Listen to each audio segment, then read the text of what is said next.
Hello दोस्तों, नमस्कार। आज मैं आपको मुंशी प्रेमचंद्र द्वारा लिखित एक हृदय स्पर्शी कहानी सुनाने जा रही हूँ, जिसका शीर्षक है बैर का अंत। ये कहानी भारतीय ग्रामीण समाज की उस कड़वी सच्चाई को उजागर करती है, जहाँ जमीनी विवाद और द्वेष के परिणाम स्वरूप भाई ही भाई का दुश्मन हो जाता है।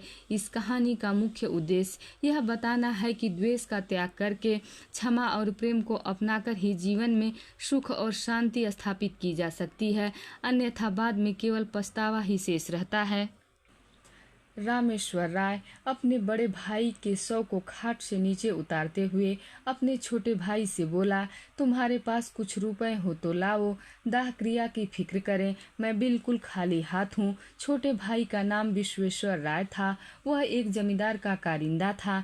आमदनी अच्छी थी। बोला, भैया आधे रुपए मैं देता हूँ और आधे तुम निकालो। रामेश्वर राय बोला, मेरे पास रुपए नहीं हैं। विश्वेश्वर राय ने कहा, तो फिर इनके हिस्से का खेत गिरवी रख दो।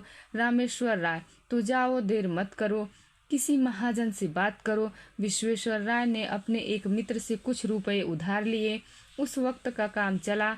फिर पीछे कुछ रुपए लिए खेत की लिखा पढ़ी कर दी। कुल 5 बीघे जमीन थी। 300 रुपए मिले। गांव के लोगों का अनुमान था कि क्रियाक्रम में मुश्किल से 100 रुपए लगे होंगे, लेकिन विश्वेश्वर राय ने षोडशी के दिन 301 रुपए का लेखा जोखा भाई के सामने रख दिया। रामेश्वर राय ने चकित होकर पूछा, सारे रुपए खत्म हो गए क्या? विश्वेश्वर राय ने कहा, मैं इतना नीच नहीं हूँ कि मरे हुए के पैसे में से कुछ बचा लूँ। किसे पचेगा यह धन? रामेश्वर राय, नहीं, मैं तुम्हें बेईमान नहीं कहता, खाली पूछा ही तो था। विश्वेश्वर राय, अगर तुम्हें कुछ शक है तो उस बनिए से पूछ लो जिससे सामान लिया था। साल भर बाद एक दिन विश्वेश्वर राय ने भाई से कहा, रुपए हो तो लाओ, खेत छुड़ा लें। रामेश्वर राय, मेरे पास रुपए कहाँ से आए? घर का हाल तो तुमसे छिपा थोड़े ही है। रामेश्वर राय विश्वेश्वर राय से बोले, तो मैं सब रुपए देकर जमीन छुड़ाए देता हूँ। जब तुम्हारे पास रुपए हो तो आधा देकर अपनी जमीन मुझसे ले लेना। रामेश्वर राय, ठीक है, छुड़ा लो। 3 साल गुजर गए। विश्वेश्वर राय जमीन को जोतता रहा। उसे खाद गोबर से खूब सजाया। उसने निश्चय कर लिया था कि अब यह जमीन नहीं छोड़ूंगा। मेरा तो इस पर मौरूसी हक हो गया। अदालत से भी इसे कोई नहीं ले सकता। रामेश्वर राय ने कई बार यत्न किया कि रुपये देकर अपना हिस्सा ले लें, लेकिन 30 साल में वे कभी 150 रुपये जमा न कर सके। लेकिन अब रामेश्वर राय का बड़ा लड़का जागेश्वर कुछ संभल गया था। वह गाड़ी लादने का काम करने लगा और उस काम में उसे अच्छा नफा भी होता था। उसे अपने हिस्से की दिन रात चिंता होने लगी थी। अंत में उसने रात दिन मेहनत करके यथेष्ट धन बटोर लिया और एक दिन जाकर चाचा से बोला, काका अपने रुपए ले लीजिए और हमारी जमीन लौटा दीजिए। विश्वेश्वर राय, अपने बाप के तुम ही चतुर बेटे नहीं हो। इतने दिनों तक कान न हिलाए। जब मैंने जमीन को सोना बना लिया तब हिस्सा बांटने चले आए। जागेश्वर राय, तुमने जमीन को सोना बना दिया तो उसका नफा भी तो तुमने ही उठाया। मैं तुमसे मांगने तो नहीं आया। विश्वेश्वर राय, अब तुम्हें जमीन नहीं मिलेगी। जागेश्वर राय, भाई का हक मारकर कोई सुखी नहीं रह सकता। विश्वेश्वर राय, जमीन मेरी है, भाई की नहीं। जागेश्वर राय, तो आप सीधी तरह जमीन वापस नहीं देंगे? विश्वेश्वर राय, न तो मैं सीधी तरह दूंगा और न टेढ़ी तरह, चाहे तुम अदालत ही क्यों न चले जाओ। जागेश्वर, अदालत करने की मुझमें सामर्थ्य नहीं है, लेकिन इतना कह देता हूँ कि जमीन चाहे मुझे मिले या न मिले, लेकिन आपके पास भी नहीं रहेगी। विश्वेश्वर राय, यह धमकी किसी और को जाकर दो। रामेश्वर राय तो चुप ही रहा, लेकिन जागेश्वर इतना क्षमाशील न था। वकीलों से बातचीत की। वह अब आधी नहीं पूरी जमीन पर दांत लगाए हुए था। मृत सिद्धेश्वर राय के पास एक लड़की थी। अपने जीवन काल में वे उसका विवाह कर चुके थे। उसे कुछ मालूम ही नहीं था कि बाप ने क्या छोड़ा और किसने क्या लिया। क्रियाक्रम अच्छी तरह से हो गया। वह इसी खुशी में थी।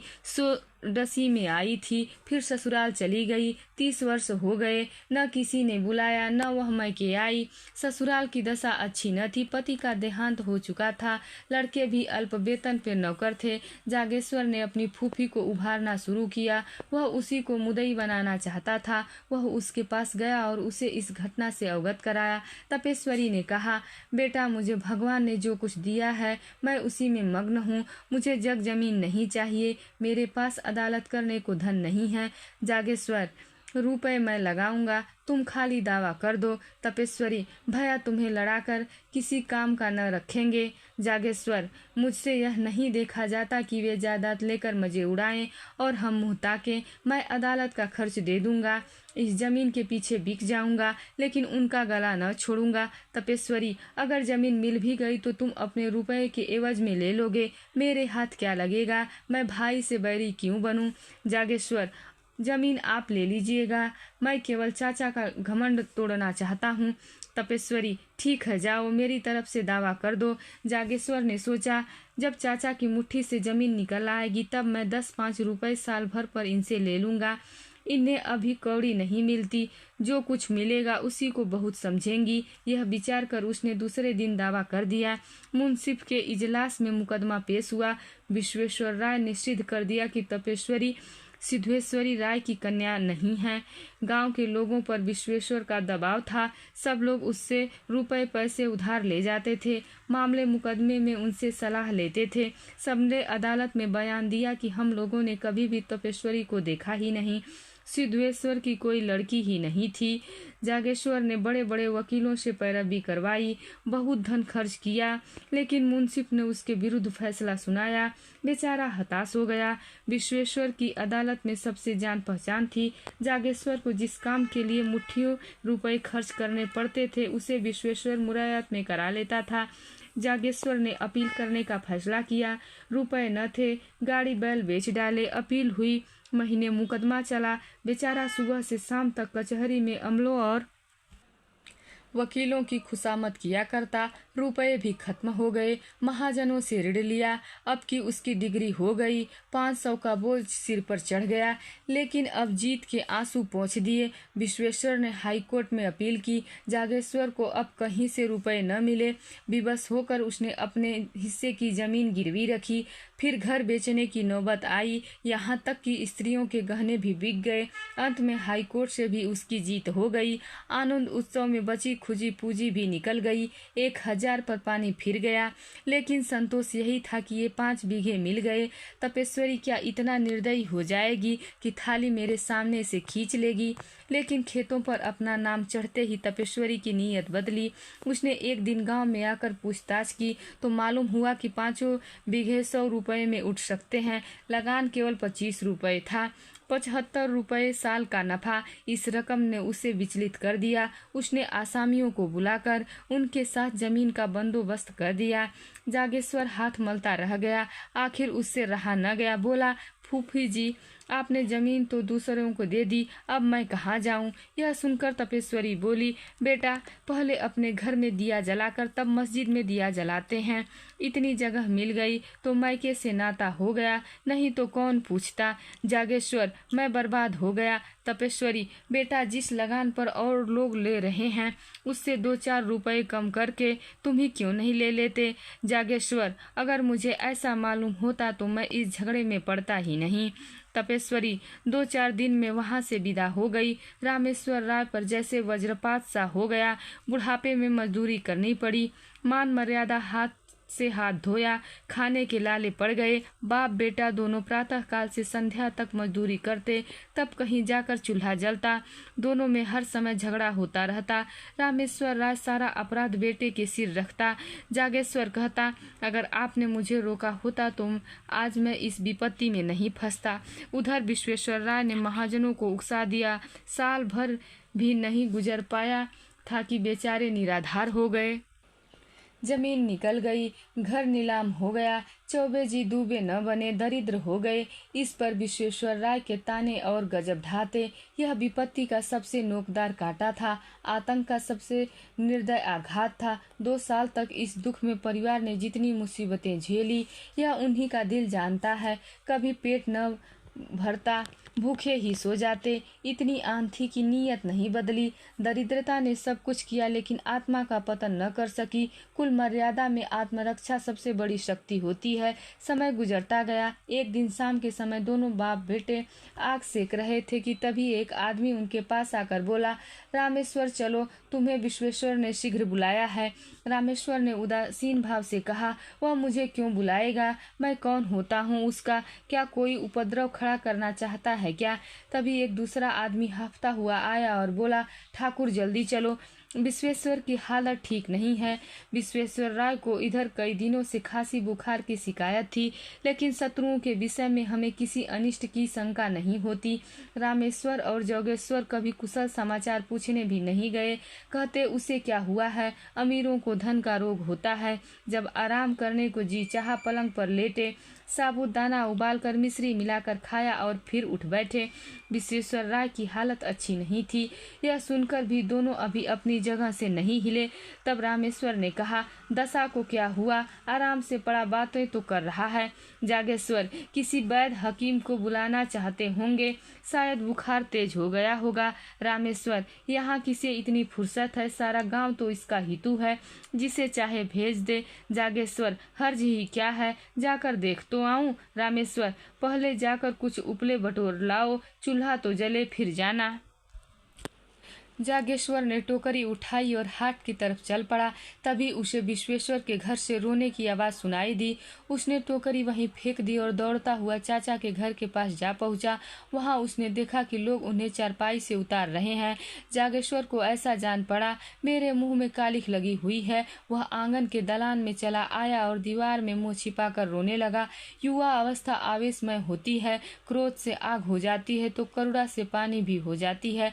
विश्वेश्वर राय की 3 बेटियां थीं। उनके विवाह हो चुके थे। 3 पुत्र थे जो अभी छोटे थे। सबसे बड़े बेटे की उम्र 10 वर्ष से ज्यादा नहीं थी। माता भी जीवित थी। खाने वाले तो 4 थे, लेकिन कमाने वाला कोई न था। देहात में जिसके घर में 2 वक्त का चूल्हा जले, वह धनी समझा जाता है। लोगों का विचार था कि विश्वेश्वर ने हजारों रुपए जमा कर रखे होंगी, लेकिन वहाँ वास्तव में कुछ न था। आमदनी पर सबकी निगाहें रहती हैं, खर्च को कोई नहीं देखता। उन्होंने लड़कियों के विवाह खूब दिल खोल कर किए थे।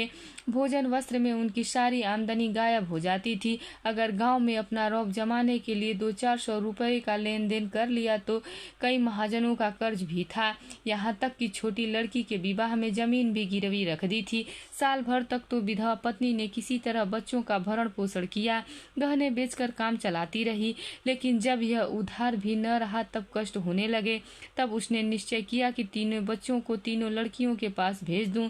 रही अपनी जान, उसकी क्या चिंता। तीसरे दिन भी पाव भर आटा मिल जाएगा तो 3 दिन कट जाएगा। लड़कियों ने पहले तो भाइयों को प्रेम से रखा, लेकिन महीने से ज्यादा कोई न रख सकी। उनके घर वाले चिढ़ते थे और उन अनाथों को मारते थे। लाचार होकर उसने पुत्रों को बुला लिया। बच्चे दिन भर भूखे रहते, किसी को कुछ खाते देख लेते तो घर जाकर माँ से मांगते, लेकिन माँ कहाँ से देती। फिर बच्चों ने माँ से मांगना छोड़ दिया और खाने वाले के सामने ही खड़े होकर क्षुधित नेत्रों से देखते, लेकिन वह उन्हें दुत्कार कर भगा देते। जाड़ों के दिन थे, खेतों में मटर की फलियां लगी हुई थी। एक दिन तीनों बच्चे भूख से व्याकुल होकर मटर के खेत में घुसकर मटर उखाड़ने लगे। किसान ने उन्हें देख लिया। किसान दयालु आदमी था। वह खुद एक बोझ मटर उखाड़कर विश्वेश्वर राय के घर पर लाया और ठकुराइन से बोला, काकी इन्हें बच्चों में बांट दो और इनसे कहो कि किसी के खेत में न जाया करें। उस समय जोगेश्वर राय अपने घर के द्वार पर बैठा चीलम पी रहा था। किसान को मटर लाते देखा। तीनों बच्चे उसके पीछे पीछे दौड़े चले आ रहे थे। यह देख उसकी आंखें सजल हो गई। उसने जाकर अपने पिता से कहा, चाची जी के पास कुछ नहीं रहा, बच्चे भूखे मर रहे हैं। रामेश्वर बेटे, तुम त्रिया चरित्र नहीं जानते, यह सब दिखावा है। जन्म भर की कमाई कहाँ उड़ गई, तुम नहीं जानते, वह बहुत चालाक औरत है। जागेश्वर, लेकिन पिताजी, लोग तो हम ही पर हंसेंगे। रामेश्वर, हंसी की लाज है तो जाकर छाह कर लो, खिलाओ पिलाओ दम भर। जागेश्वर, कोई बात नहीं, भर पेट न खाएंगे, आधे पेट ही सही, बदनामी तो न होगी। चाचा से लड़ाई थी, बच्चों ने हमारा क्या बिगाड़ा है। यह कहकर जागेश्वर चला गया। उसके मन में कई बार यह बात आई थी कि चाची की कुछ सहायता करूं, लेकिन उनकी जली कटी बातों से डरता था। फिर उसने एक नया तरीका निकाला। जब वह बच्चों को खेलता देखता तो उन्हें बुला लेता और उन्हें कुछ खाने को दे देता। मजदूरों को दोपहर की छुट्टी मिलती थी। अब वह इस अवकाश के समय काम करके मजदूरी के पैसे कुछ ज्यादा पा जाता। घर जाते समय खाने की कोई न कोई चीज लेता जाता और अपने पिता की आंख बचाकर उन अनाथ बच्चों को दे देता था। धीरे धीरे बच्चे उससे इतने हिल मिल गए थे कि उसे देखते ही भया भया कहकर दौड़ते, दिन भर उसकी राह देखा करते। पहले माता डरती थी कि कहीं मेरे बच्चों को बहलाकर ये महाशय पुरानी अदावत तो नहीं निकालना चाहते। वह बच्चों को जागेश्वर के पास जाने और उससे कुछ लेकर खाने से रोकती, पर बच्चे शत्रु और मित्र को बूढ़ों से ज्यादा पहचानते हैं। बच्चे माँ के मना करने की परवाह न करते। यहाँ तक कि शनय शनय माता को भी जागेश्वर की सहृदयता पर विश्वास आ गया। यह बात रामेश्वर राय को भी पता चल गई थी। उसने जागेश्वर से कहा, बेटा तुम्हारे पास ज्यादा रुपए हो गए हैं तो 4 पैसे जमा क्यों नहीं कर लेता? लुटाने में मजा आ रहा है क्या? जिन्हें तुम अपना समझ रहे हो वही एक दिन तुम्हारे शत्रु बन जाएंगे।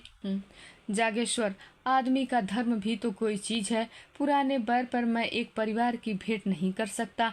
मेरा क्या बिगड़ता है? यही न रोज घंटे 2 घंटे और मेहनत करनी पड़ती है। यह कहकर जागेश्वर घर के अंदर चला गया तो उसकी पत्नी ने कहा, आपने मन की ही तो करते हो, चाहे कितना कोई समझाए। पहले आदमी घर में दिया जलाता है जागेश्वर, लेकिन यह तो उचित नहीं कि अपने घर में दिया की जगह मोमबत्ती जलाएं और मस्जिद को अंधेरे में छोड़ दें। पत्नी, मैं तुम्हारे पल्ले क्या पड़ूं? माँ ने कुएं में गिर गई। क्या सुख दिया है तुमने मुझे? गहने उतार लिए, अब सांस भी नहीं लेने देते। जागेश्वर, मुझे तुम्हारे गहनों से भाइयों की जान प्यारी है। पत्नी ने मुंह फेरते हुए कहा, बैरी की संतान कभी अपनी नहीं हो सकती। जागेश्वर बोला, बैर का अंत बैरी के जीवन के साथ ही हो जाता है। धन्यवाद। प्लीज़ वीडियो को लाइक कीजिए और चैनल को सब्सक्राइब कीजिए।